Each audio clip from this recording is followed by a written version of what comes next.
This is my own opinion. I believe, among other factors, why did this really happen? Before we begin to hear about, the failure from the government, their explanations. Why did this really happen? I can tell you, I've lived here, like I said, for over 3 decades.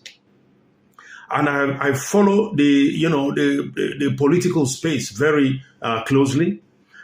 In the past 1 year, the type of political bitterness, the infighting, vitriol, sometimes even got physical, that I have seen in Israel in the past 1 year, I have never seen in my entire 3 decades that I've lived here. Never. Israel has never been so divided like they are in the past 1 year, that they have been like they have been in the past 1 year. Never been so divided. It got so heated that even fighter pilots were threatening the government that if for any reason, Israel is confronted with a war, they will not report for duty. It got that bad. There were massive protests non-stop that has been going on for about a year now. And this was on weekly basis. The center of the city in Tel Aviv, where my office is located, we've had not to go to work on several locations because highways leading to the city center, where most offices are located, are cordoned off. In the dead, chilly winter nights, you see over 200,000 protesters. Chilly winter nights, in the rains, they were there. At 38 degrees in the summer, at the hottest point, they are there. It was unbelievable. Never seen brothers and sisters fight this much.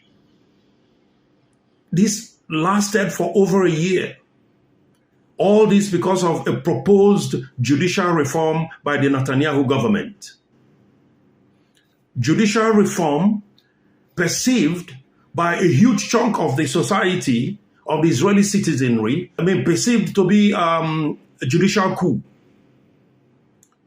A judicial coup that will not only trample on the democratic values of the state, but on the rights of citizens, and spearhead or pilot the state to authoritarianism as opposed to democratic state that it is. And some members of the society also saw it like an attempt by the Prime Minister Bibi Netanyahu to put mechanisms in place and to ensure that he's not convicted of the 3 corruption cases against him.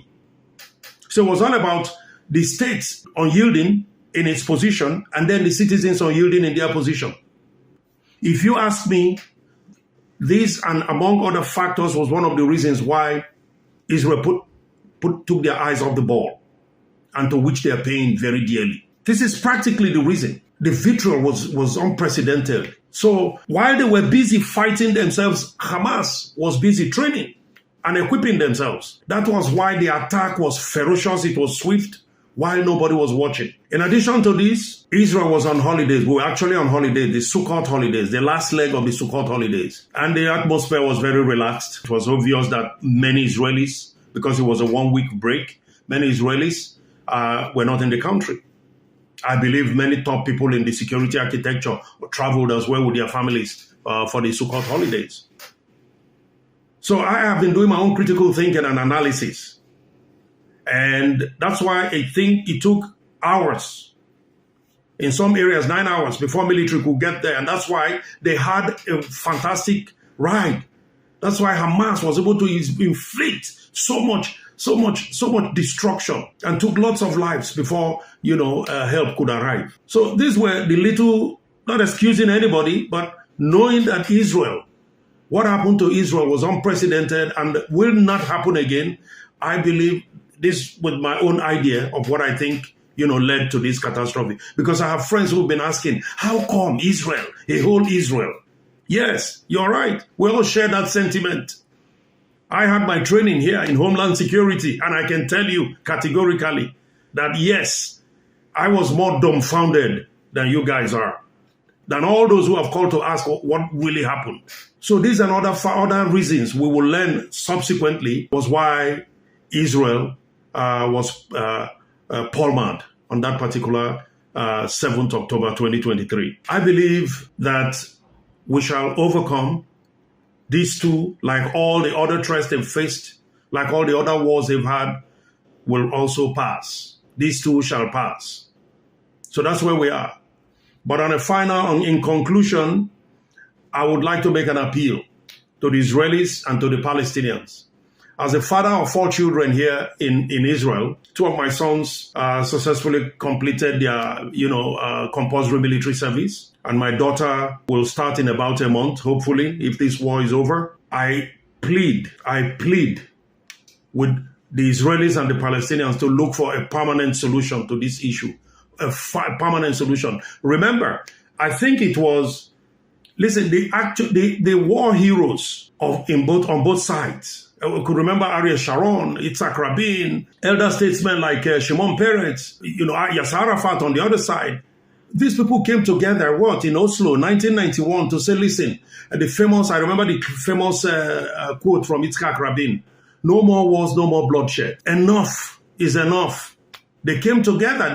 I'm talking about war heroes, people who actually saw what they call bloodbath. If they could come to that conclusion that we're not going anywhere with this, 30 years after they passed, it's really sad that we're back to where we were pre-Oslo, if not pre-independence, because a new generation have come, and then they just felt that, there was no need connecting anything to the past, and they just lost it. So I am pleading on both sides. As a father of 4 kids, I am pained. I feel what Israelis feel. Most of the dead or wounded are friends of my kids, of my children. I've never seen anywhere in the world where parents bury their children more than Israel. Politicians and the top military wigs sit in the comfort of their offices and their parliament, and they're making these policies. But at the end of the day, children are sent to the forefront. It is the children who pay the ultimate price. Look at the median age of all those whose lives were cut short by this attack, ferocious attack. Check their median age. You will see that it's not more than 20 years old. It's 18 years, 19, 20. It is children. I see parents burying children. Since I came to this country, something that I don't know how they do. The prayer of every father is not to bury your child. But it's become like a routine, a tradition in Israel. As a father, I cannot even begin to comprehend it. And I am pleading, enough.